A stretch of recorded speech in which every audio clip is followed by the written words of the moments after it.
The night New York decided to burn wasn't lit by flames, it was lit by lies. And somewhere between those lies, I met her, the only person who could ruin me or save me. Samantha Whitmore had always been the face of perfection.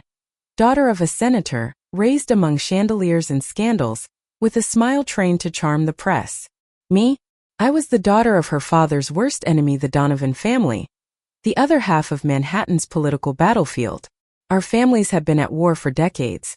Contracts, elections, media leaks, even whispered affairs. The Whitmores built empires on grace and manipulation. The Donovans thrived on grit and strategy.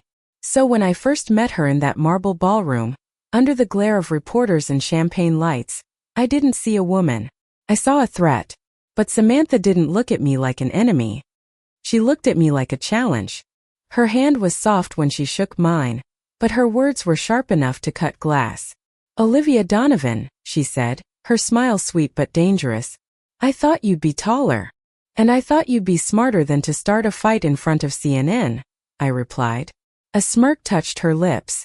"Then maybe we'll start it somewhere more private." I should have walked away right then. But I didn't. Maybe because beneath the rehearsed arrogance and political polish, I saw something: exhaustion, loneliness, a quiet plea hidden behind that dazzling confidence. Maybe because for the first time, someone from the Whitmore side didn't look at me like a monster. Or maybe because I was already falling. The feud between our families reached its boiling point that spring. My father accused the Whitmores of embezzling campaign funds. Samantha's mother retaliated by leaking private documents about my brother. It was a circus journalists camped outside our homes, paparazzi swarming like vultures, and lawyers spinning words sharper than bullets. In the chaos, Samantha and I kept running into each other: charity events, city council hearings, backroom negotiations. Always pretending not to care, always pretending not to notice. But tension has a way of slipping through cracks, especially when both sides are desperate to win. It started small. A heated debate in a conference room that ended with her hand brushing mine when she took the same file. The electricity startled us both. Then came the late-night phone calls, disguised as political discussions but turning into something else. "I can't sleep," she said once, her voice soft over the line. "Do you ever wonder what it would be like if our families weren't like this?" I wanted to tell her yes. That I thought about it too, about her, about us, about what could exist beyond our surnames. But I didn't. I said, "It doesn't matter. We're built on hate, Sam." She was quiet for a long time before whispering, "Then maybe it's time we burn it all down." The turning point came one stormy night in Manhattan, when we found ourselves trapped in the same penthouse during a private mediation meeting gone wrong. The city thundered outside as rain lashed against the glass walls. Everyone else had left, only we remained, caught between silence and history. She was standing by the window, her reflection fractured by lightning. "Do you ever get tired of pretending?" she asked. I laughed bitterly. That's rich coming from a Whitmore. Her head turned sharply. "You think I wanted this? To inherit a war I never started?" The vulnerability in her voice caught me off guard. She wasn't the polished political princess anymore. She was just a woman breaking under expectations. Before I could stop myself, I stepped closer. "Then stop fighting me." Her eyes met mine, wide, searching, dangerous. "Maybe I'm not fighting you," she said. "Maybe I'm fighting myself." The moment between us hung heavy. The storm outside roared and something inside me snapped. I reached for her, not out of logic, not out of defiance, but because every part of me had been waiting for that moment. When our lips met, it wasn't gentle. It was messy, desperate, full of years of resentment and longing and confusion. It was the kiss of two people who were never meant to be, yet somehow always would be. The next morning, reality returned, brutal and unforgiving. Rumors began to spread. A photo of us, caught leaving the penthouse together, surfaced online. The headlines were merciless. "Enemies or lovers? The Whitmore Donovan scandal explodes." My father called me that afternoon. His voice was ice. "Tell me it's not true." I didn't answer. By evening, our relationship became political ammunition. Both families used us to shame, to manipulate, to threaten. Samantha's mother cut her off from the campaign. My brother warned me that our father planned to publicly denounce her. We became casualties of our own choices, two hearts used as pawns in a game neither of us wanted to play. But even when the world turned against us, she kept coming back. Late at night, she'd find me in the empty halls of City Hall, where I worked as a junior consultant. We'd sit on the cold marble steps, sharing quiet dreams and stolen touches. "Do you ever regret it?" I asked once, staring at the distant glow of Times Square. She smiled faintly. "Every day. And then you look at me and I forget why I should." I laughed softly. "That's dangerous." "So are you. But love born in chaos rarely survives peace." As the asset division hearings loomed, both families demanded our loyalty. The Whitmores wanted the Midtown contracts. The Donovans wanted the Senate seat. I was given one choice: betray her or lose everything. She came to my apartment the night before the final vote. Her makeup was ruined, her eyes red from crying. "They're going to destroy you," she whispered. "They already threatened your father." I shook my head. "I can handle it." "No, Liv," she said, grabbing my hand. "If you go against them, they'll make sure you never work again. Never have a life again." I wanted to believe her. I wanted to choose her. But the truth was, choosing her meant losing everything I'd ever fought for.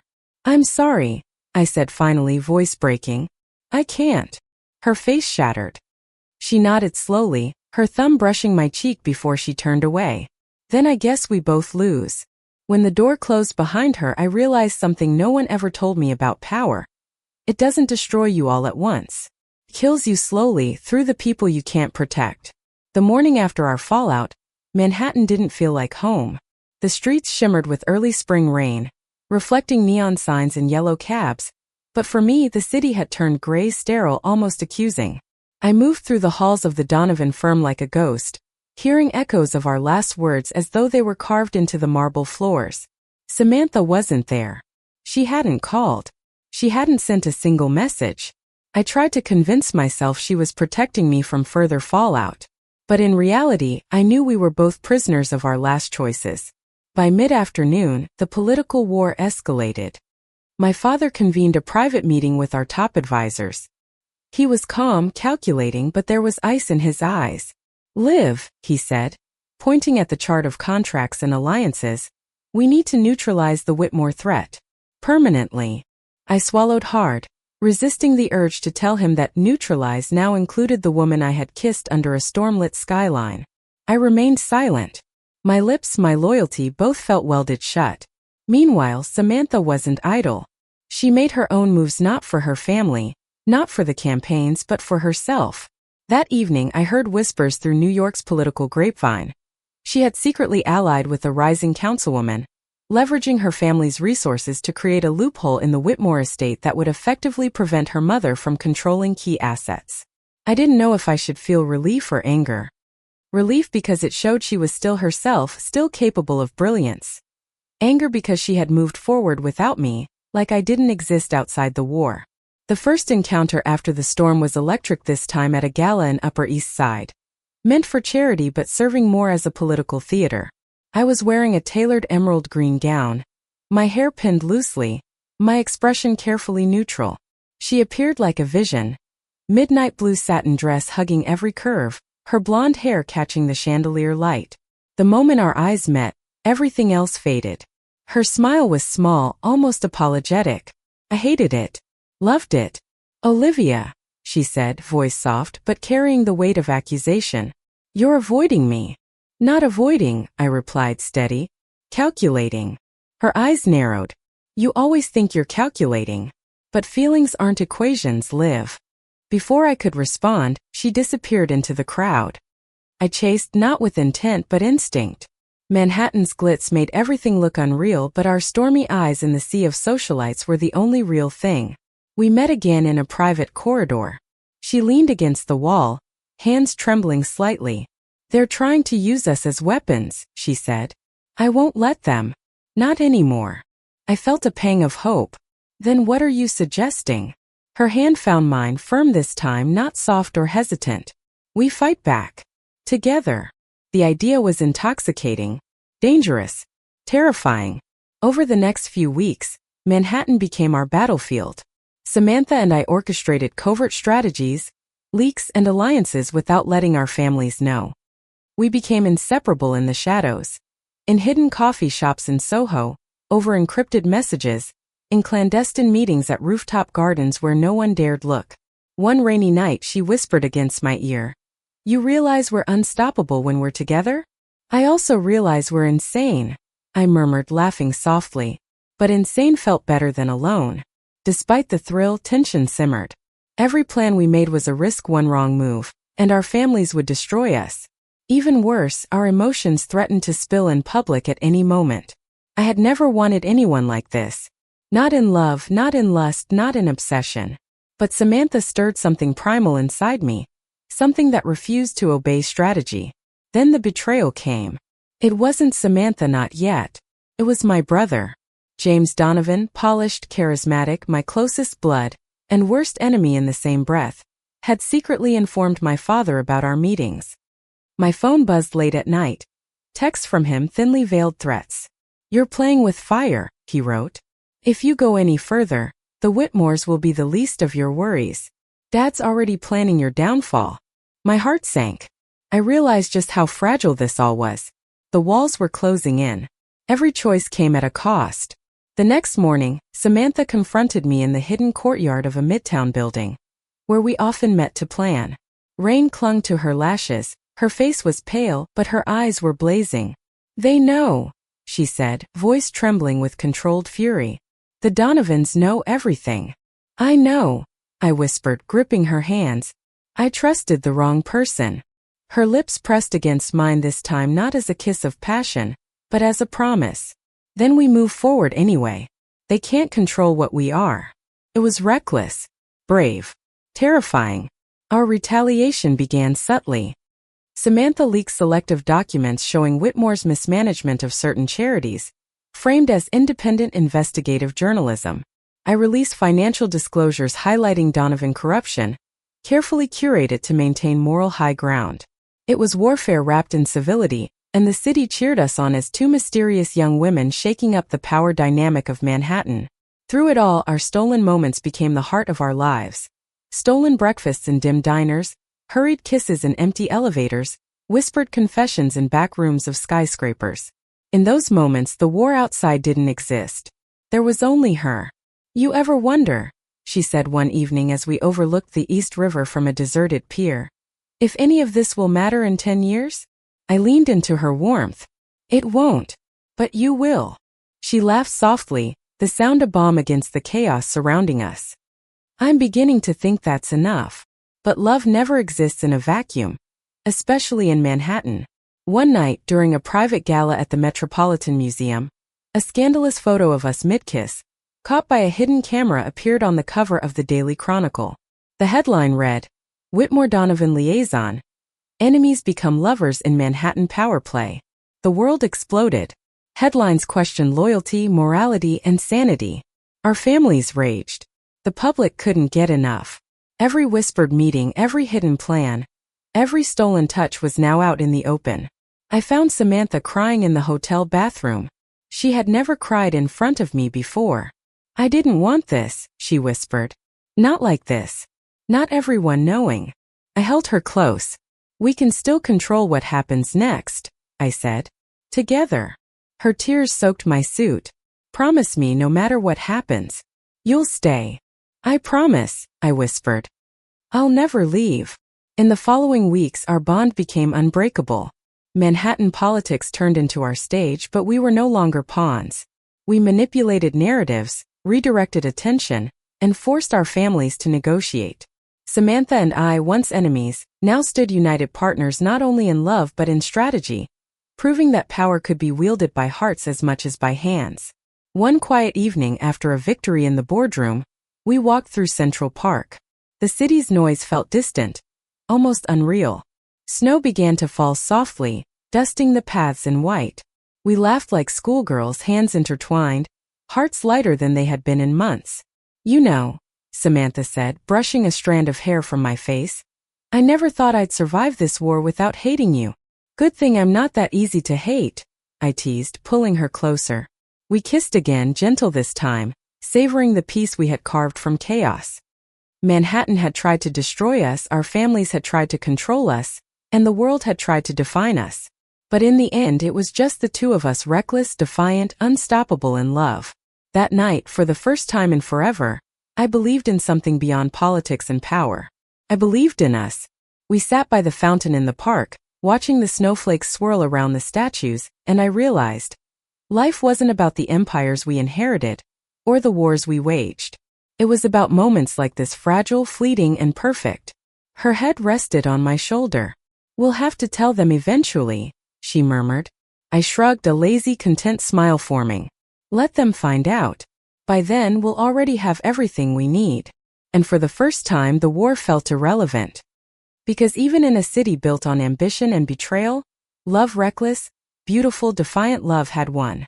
Manhattan in early summer felt alive in a way that winter never had. The city pulsed with ambition, sirens, and neon, but for Samantha and me, it finally felt like it belonged to us.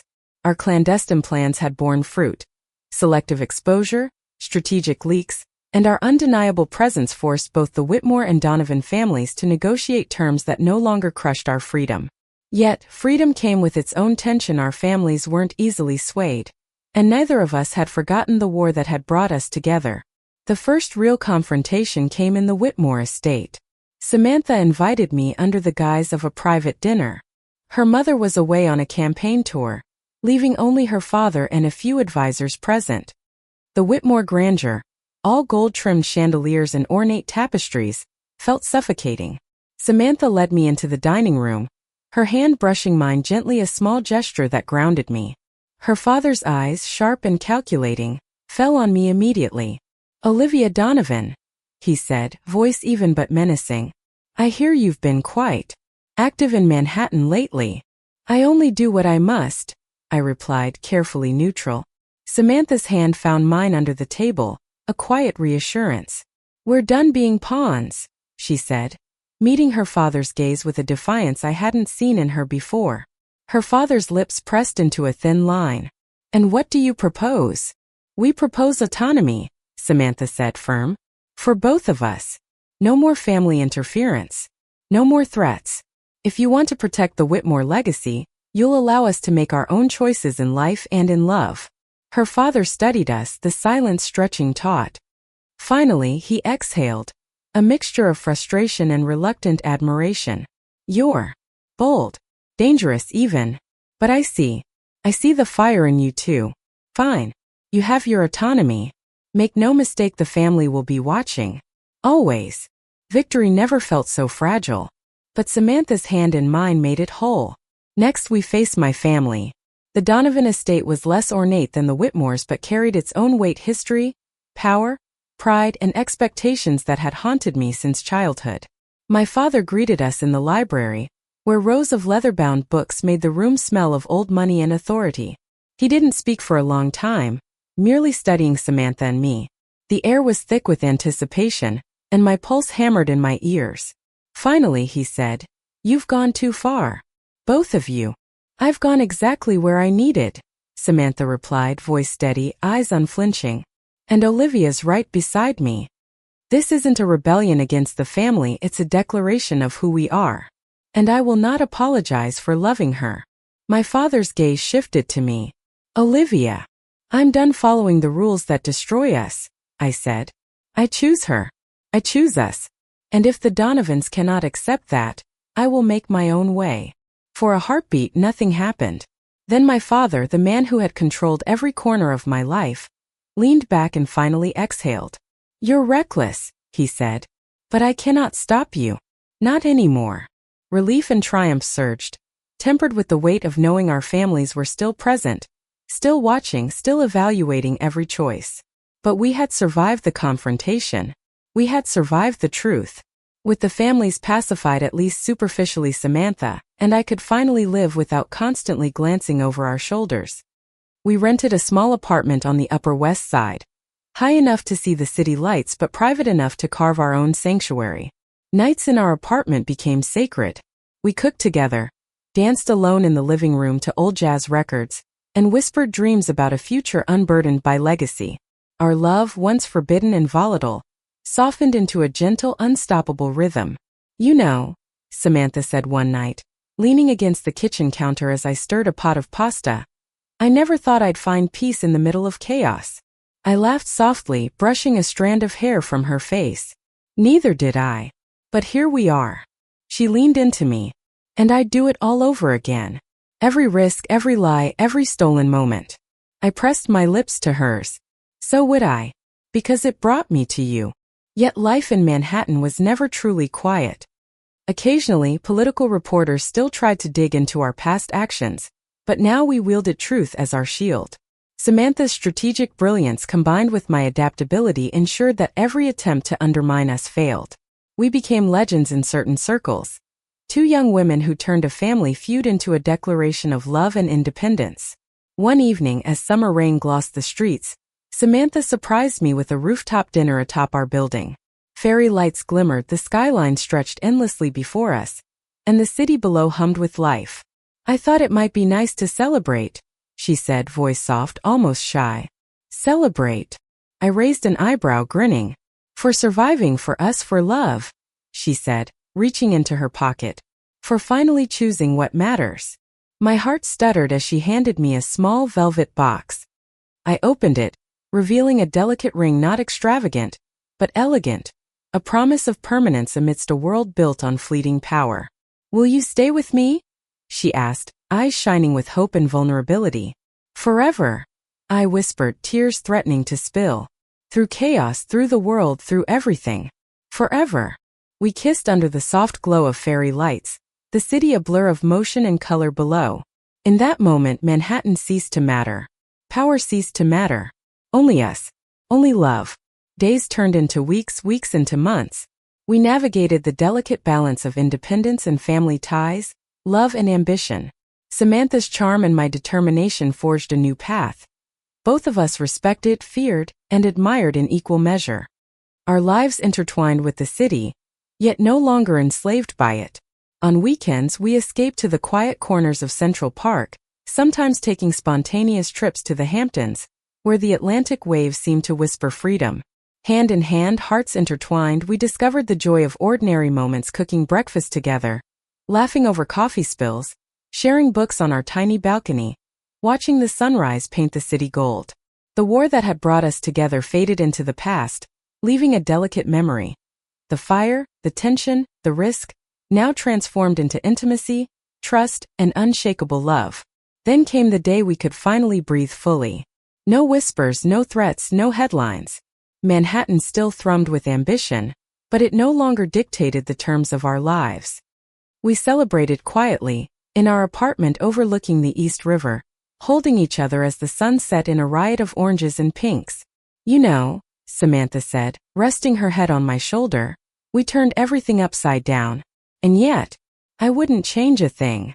Neither would I murmured, feeling the weight of the city fall away. Her lips brushed my temple. So what's next for us? I smiled, tracing her hand. We live. We love. We fight only for each other. She laughed softly, a sound that filled every corner of our apartment, every shadow of the city. Then let's start with breakfast tomorrow. And maybe, never stop laughing. I kissed her forehead. Deal. As Manhattan glittered beneath us, I realized that for the first time the world felt like ours, not the families, not the politics, not the power. Just us. Two hearts, reckless and brilliant, entwined forever. No scandals, no wars, no legacy could ever take that from us. And in that moment, between city lights and love, Samantha and I finally understood the truth. The fiercest battles often lead to the sweetest victories, and the most forbidden love can bloom into the kind of happiness most people only dream of. We had fought, survived, and loved completely, irrevocably. And for two girls who were once enemies, now lovers, that was more than enough. Thank you for listening. Like and subscribe to get notifications about next videos.